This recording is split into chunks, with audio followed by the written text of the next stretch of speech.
I consider myself a liberal politically, which means I'm like 50% full of shit. I think part of being a good liberal is admitting that you're a hypocrite, that everyone's full of crap, right? Conservatives are also full of crap, but they don't admit it in public, and that's how they win. Because it's a much stronger negotiating position to be like, no, I'm right. You see, there's right and there's wrong, and I happen to be right. Whereas liberals are like, I passionately believe this with all my heart, but who the hell am I? As a white male, does my opinion even matter in this context? Cis male. It's exhausting. It's exhausting. God, I hope 2020 is better than 2016, man. Yeah.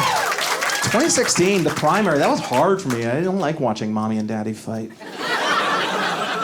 I felt very torn, because I felt like Bernie Sanders represented the person I wish I was, and Hillary represents the person I actually am. Like everything Bernie Sanders believes, I believe. I've been waiting for somebody to articulate those beliefs. The problem with that guy is that everything he wants to do depends on the people.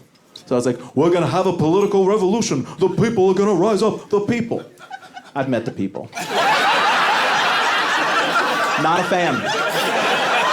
Not a fan of the people. No, I trust Bernie. I don't trust you. And not you specifically. Like, let's say you were to spill your beer on the floor, and the manager came in, and he's like, hey, who's gonna clean up all this beer? Bernie Sanders would be the guy like, we're all gonna clean up the beer. The people will clean up the beer, together. And that's very inspiring. It plays to the better angels of our nature. Be like, yeah, we're gonna do it together. Best conversation I've ever had on a plane. Talking about our favorite parts, how many times we've seen it, who we saw it with. Game of Thrones is about to start up again, and I have this new app where you can put like a cat's face on your face. I'm not really so into doing that beer thing anymore. Hillary Clinton was more realistic. She was like, listen, I will clean up the beer, okay? I'll clean it up.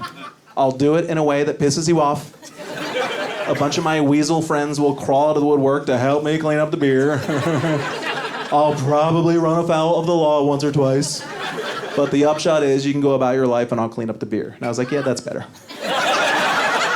You go ahead and do all that and I'll still judge you for it later. There's some sexism involved, okay? Here's something about men that women may not know. And this is a generalization. I'm painting with a broad brush. Hashtag not all men.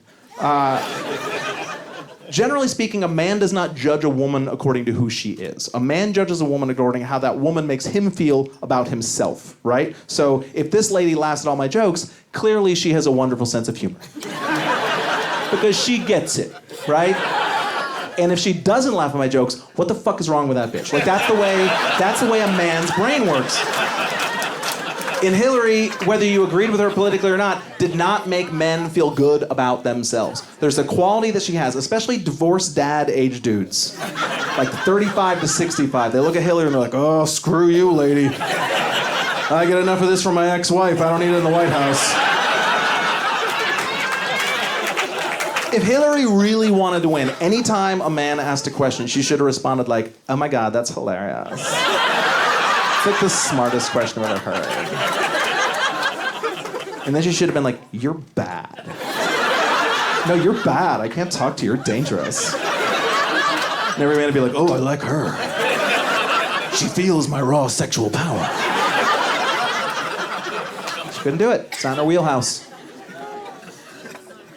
And we've known her for too long. 30 years I've known the name Hillary Clinton. She's like America's spouse.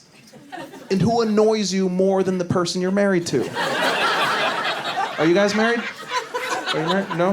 I can tell you're not married because you're touching. But it's a clear sign. You guys are married. You're very clearly married. Now, you love each other. But you hate each other too. Because this is what young people, it's Valentine's Day, you should know this. Real love, lasting love, is 80% love, 20% hate. And by 20, I mean 30. No, you hate her because she knows what a piece of crap you truly are. Do you know what I mean? Like, the rest of us have to wonder. She has receipts. She knows exactly why you're a terrible person, and you resent her for that. And she won't even leave you. You're a comedian, you don't seem very funny. It's like, ugh, where's your self-esteem? That's how I felt about Hillary. It's like, you were already in the White House for 8 years. You should know that we're awful. That's why people cheat. I'm telling you. People voted for Trump for the same reason that people cheat on their spouses. Because it felt dangerous and exciting, and they gave no thought to what would come afterwards. Nobody was thinking about 2019 or 2020. They were thinking about sending a message. It's that same angry dude passion, like, I'm gonna fuck that waitress at Buffalo Wild Wings. That'll make me feel alive again. And then for the last 2 years, I've been having to like make excuses, like, hey, her name is Carly and she's really smart.